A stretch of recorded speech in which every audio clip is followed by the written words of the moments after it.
إلهي أنتقني بالهدى وألهمني التقوى. Respected brothers and sisters, Salamun alaikum.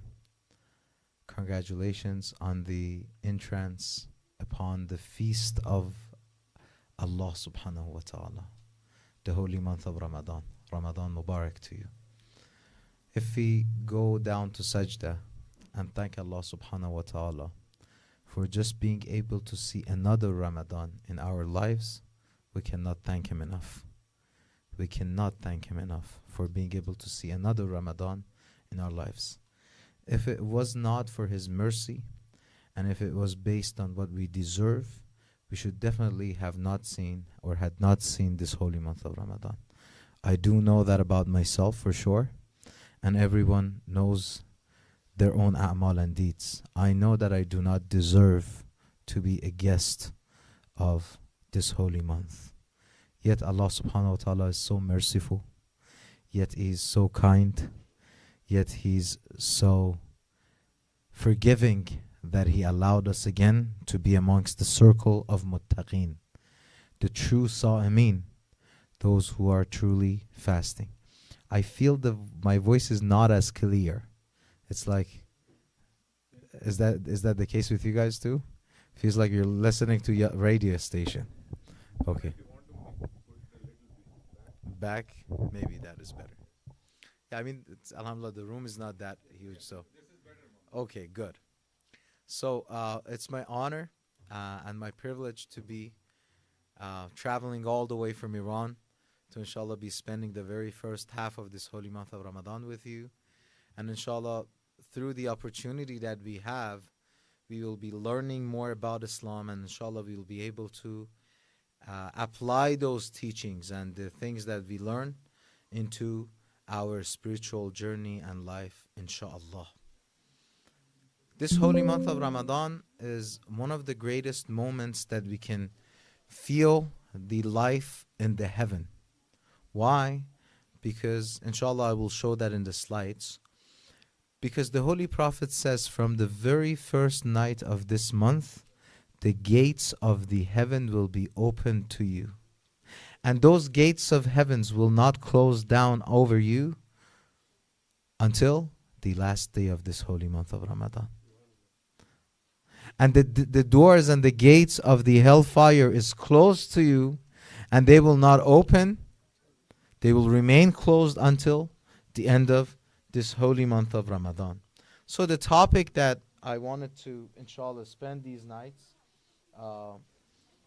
on is enthusiasm for heaven, exploring the spiritual impacts of this holy month of Ramadan, and to use the achievements of this holy month to increase our motivation, to increase our work and a struggle for achieving success in the hereafter, which is ending in the heaven, inshallah. Please help me with a recitation of loud salawat. Allahumma salli ala Muhammad. Why is it that we fast? What is the philosophy behind fasting?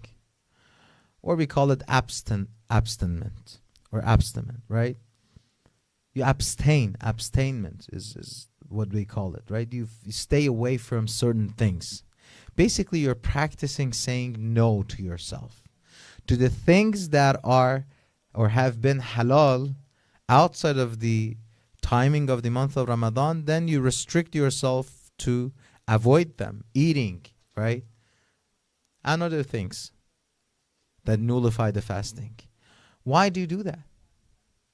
Because you want to increase your power of will.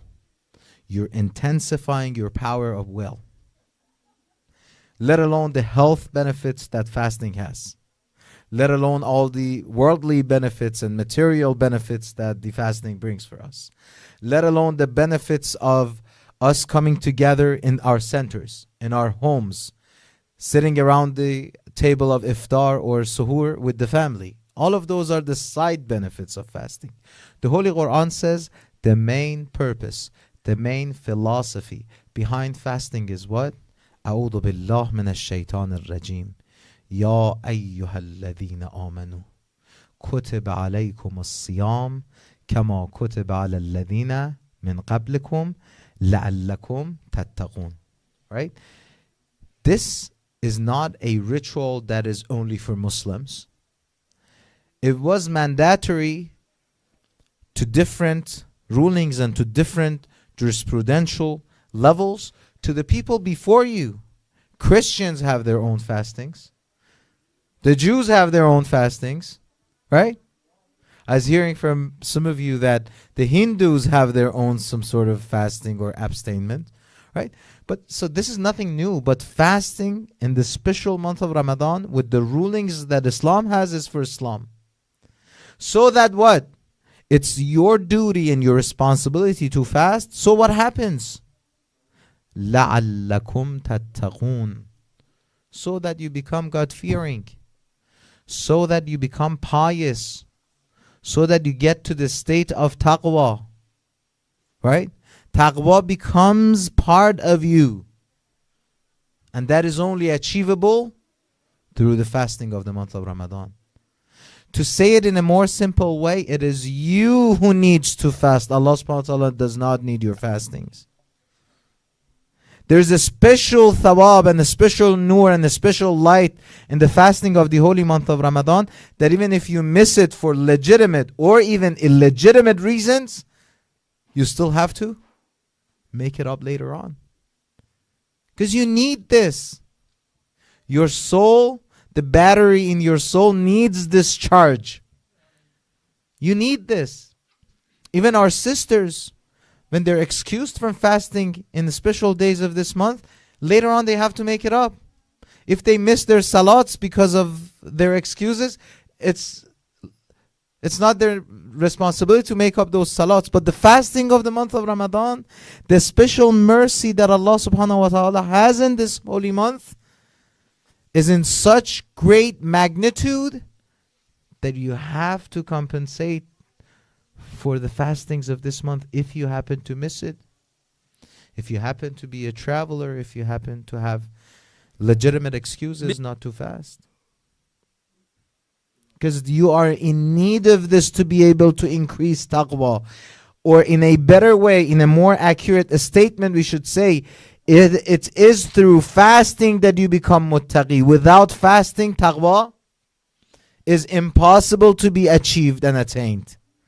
That is why, brothers and sisters, that is why Allah subhanahu wa ta'ala has set such high punishments for missing the fastings of the holy month of Ramadan.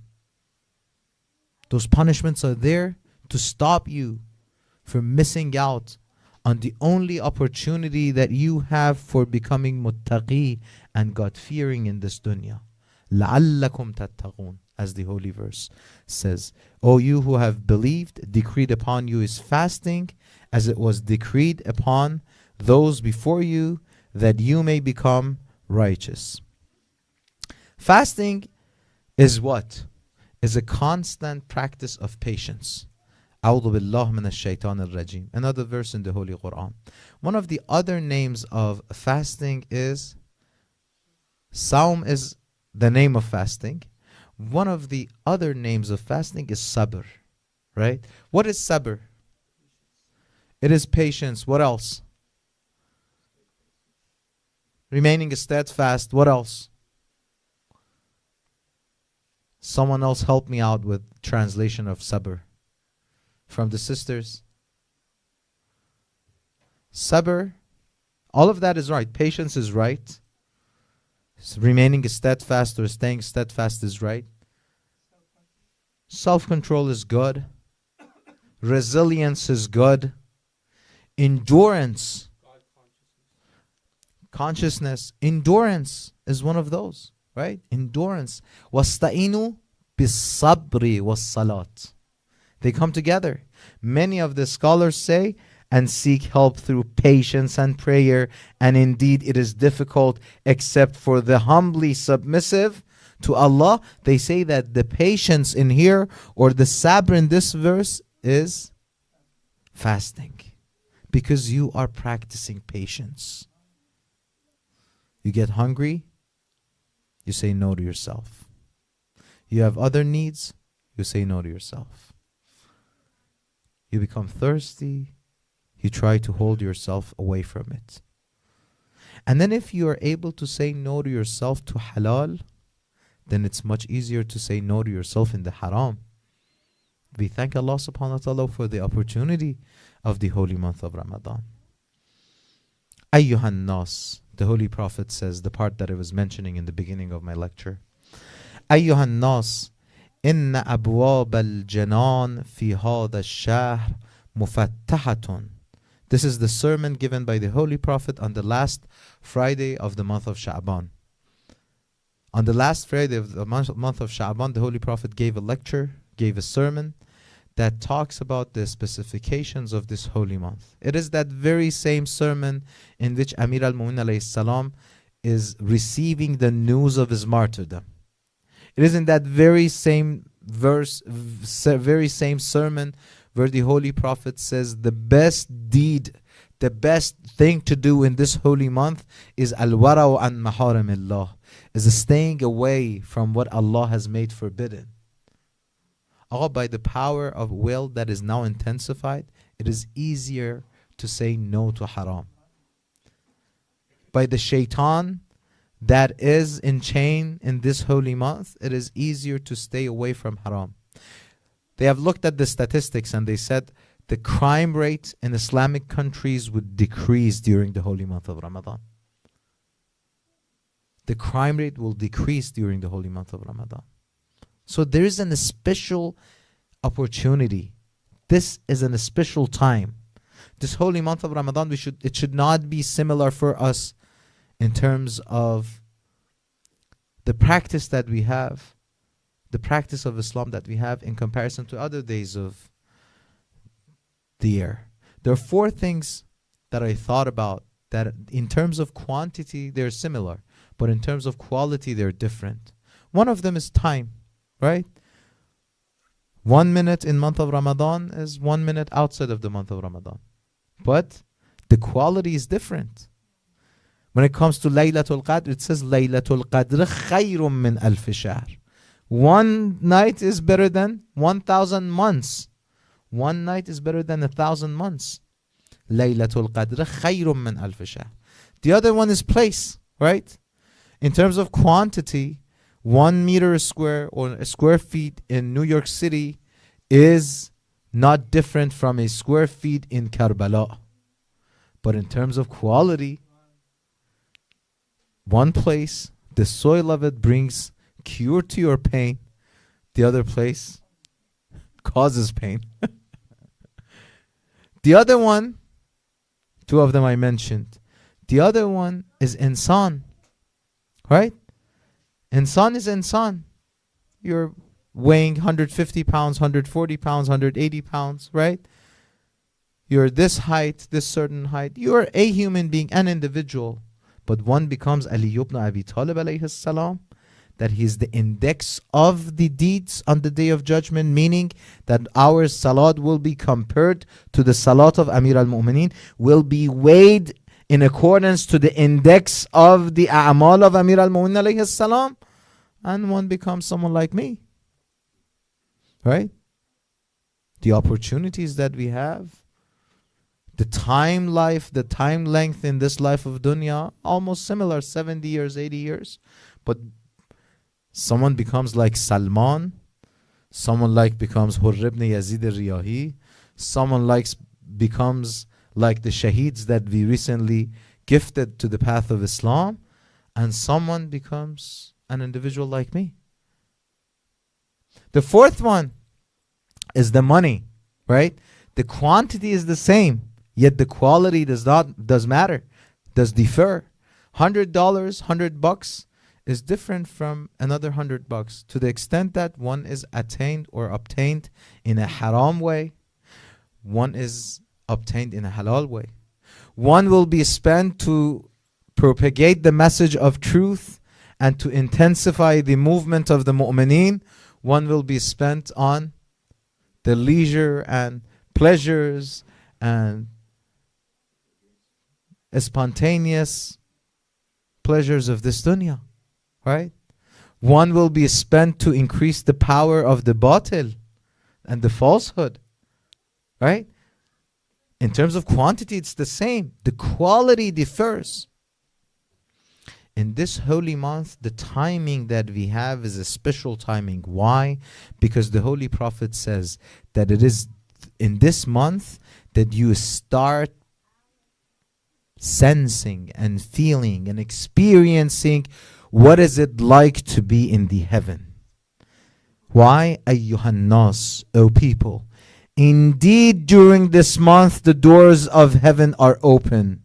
Therefore, فَاسْأَلُوا رَبَّكُمْ أَلَّا يُقَلَّقَهَا عَنْكُمْ.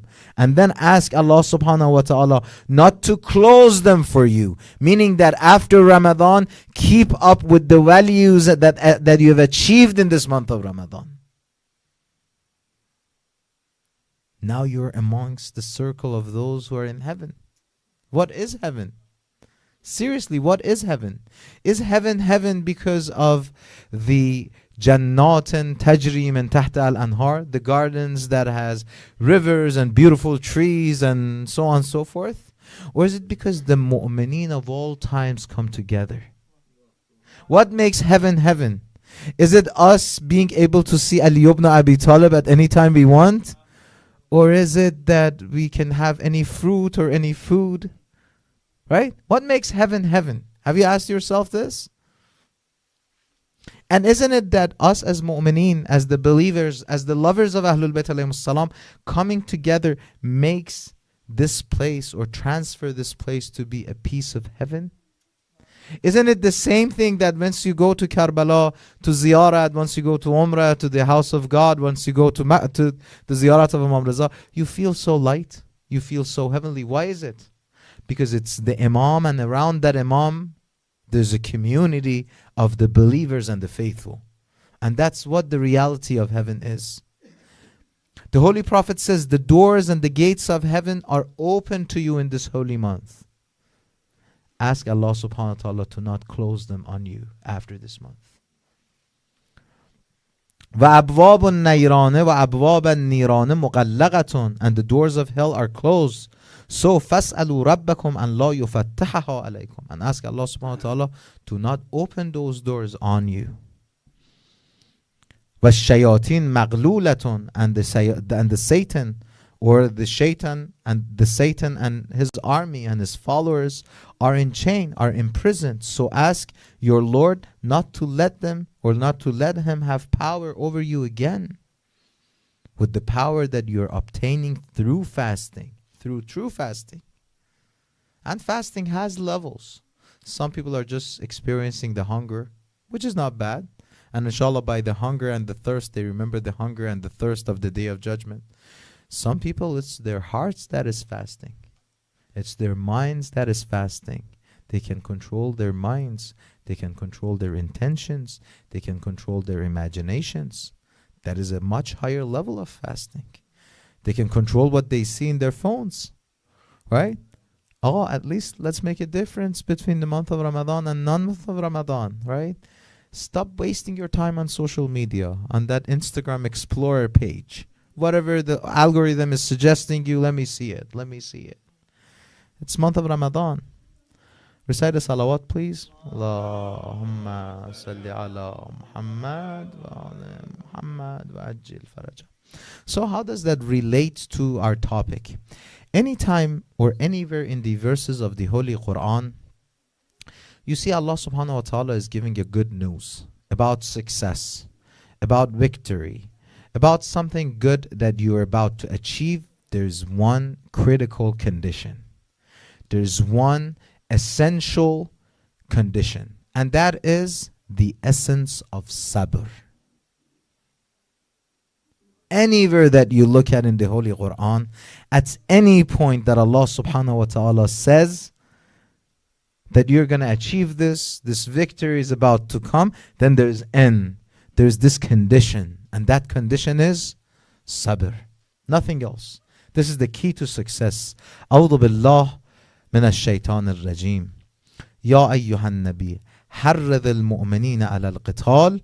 And in here it says get prepared for the battling with the the opposition, with the enemies of Islam. إن يكن منكم 20 صابرون يغلبوا 200. If you're 20 steadfast, 20 people who are amongst the sabirin, those who have true endurance, those who have the power of patience completely enhanced and part of their personality, it is part of them. 20 sabirun, those who will stay steadfast on the path of you, O Rasulullah, know that I will give you my assistance so they can take over 200. So each of them will be able to defeat 10. 20 will defeat 200. But what is the condition? 20 sabirun. 20 sabirun. If they are there and if they have the condition of sabr, then Allah subhanahu wa ta'ala's assistance will come in. And being patient is difficult. Let's be honest. Let's be frank. Remaining steadfast on the path of truth is difficult. Fitnas and tests, tribulations, hardships and difficulties come and go. Losses and gains will come and go. You'll have a taste of all of them. Right? One day Allah subhanahu wa ta'ala gives you something, the other day He takes it away. One day you're surrounded by good friends, the other day you're surrounded by enemies. One day your family is with you on the path of truth, the other day your family even might leave you alone. That is there. You'll go through ups and downs. Let's not forget that. There's no happily ever after in this dunya. That is not this dunya. That is the heaven that inshallah we are enthusiastic to get into. The happily ever after does not exist in this dunya. Right?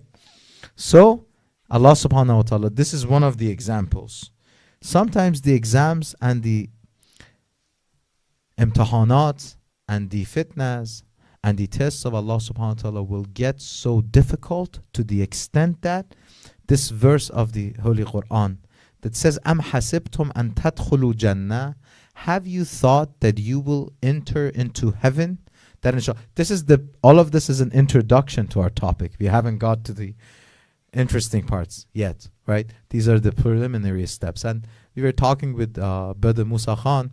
He said that there are going to be people who are joining us on nightly basis, and there are going to be people who are going to be joining us for one night only. They might come and go. So inshallah, I try to have a part of my content to be inshallah useful for all of you, especially those who come every night, and a part of my content will be useful for those who just come and go.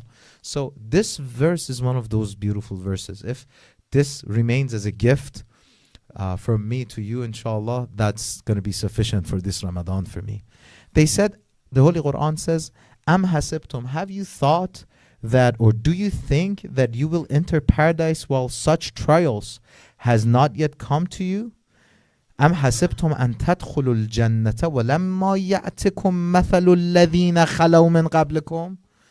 Do you think that the history that you're reading about is not going to repeat for yourself? It was only the people of the time of Rasulullah that they went through the test, and now you're, okay, it was back then.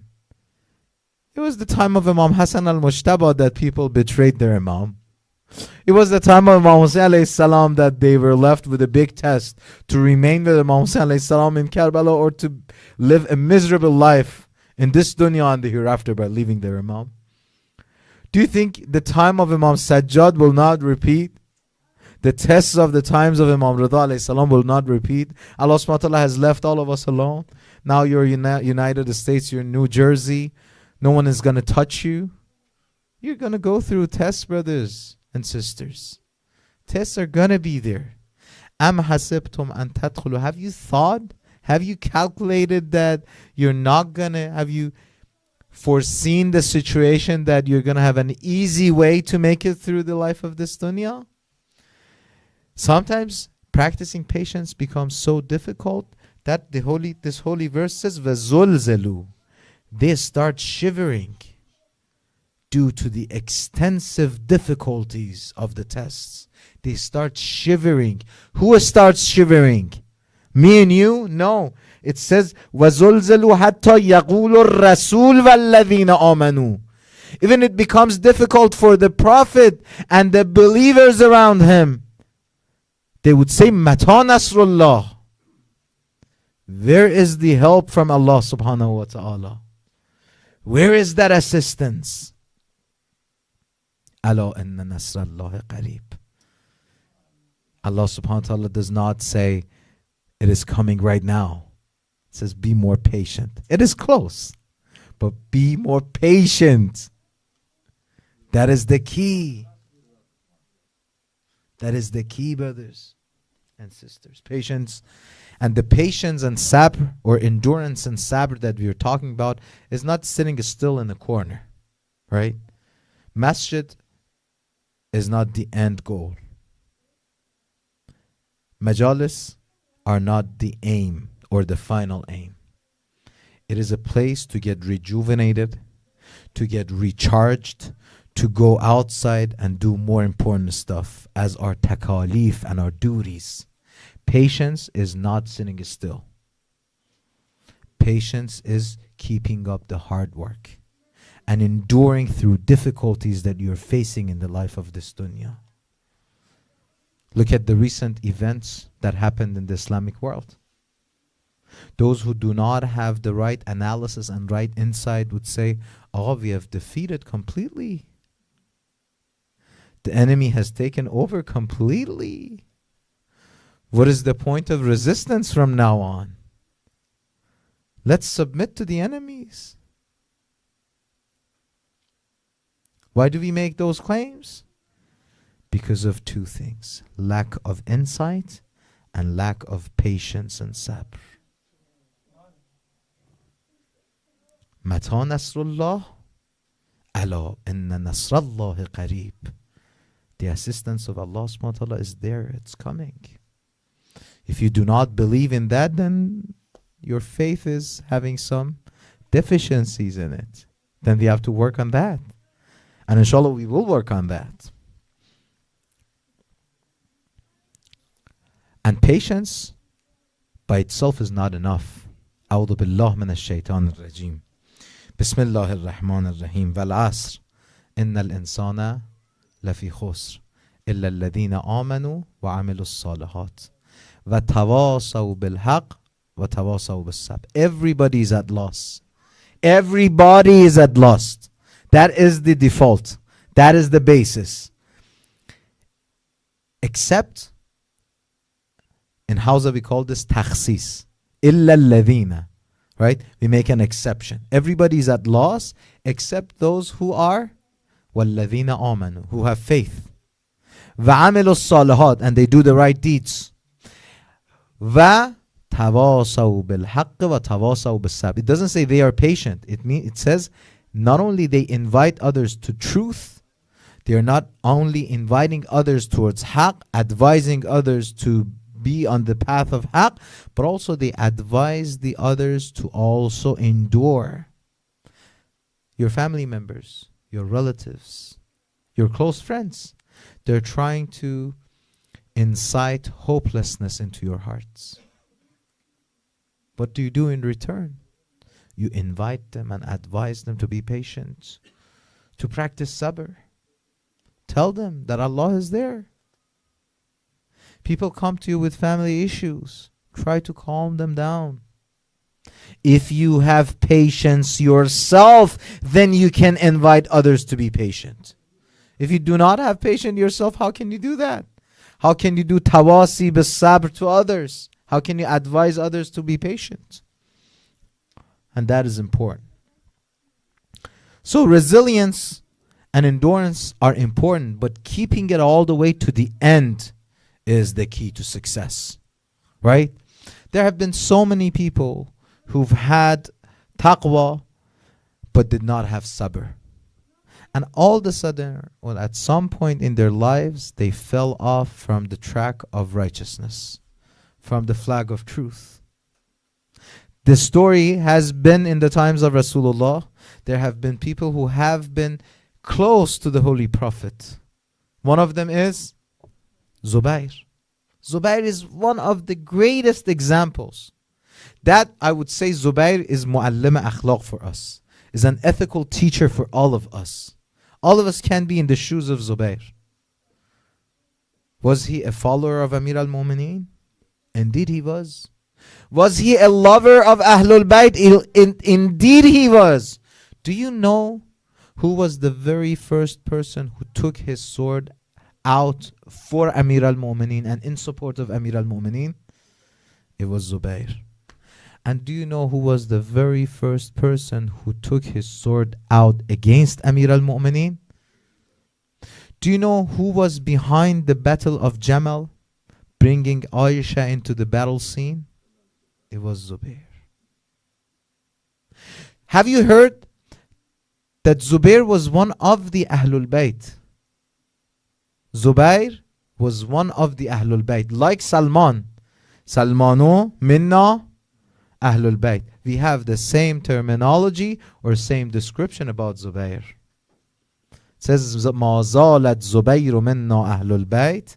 Zubair was one of us, Ahlul Bayt. Amir al-Mu'min alayhi salam says, until his son grew up and took the power and influenced them. Those attachments that Zubair had finally and eventually took his patience away and grabbed him out of the path of truth.